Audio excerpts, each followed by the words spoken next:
এমন মনে করতে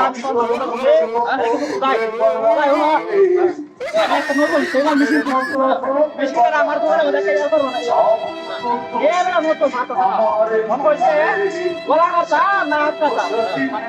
আরে ভাই তুমি তো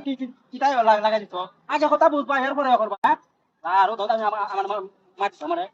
আরে ভাই আমি তো মনে করছি যে তুমি গলা কাটো হাত কাটবা এই করে তো আমি মনে করছি ফোনে তুমি আলাপ করতে আছো তুমি যদি আমার বুঝাই কইতা আমি আর তোমার ই করতাম না তখন ফোনটা আর ওষুধ লাগবে তখন তারা দিব এক ভাই বলে তুমি না ডাক্তারের কাছে যাইয়া ওষুধ খাইবা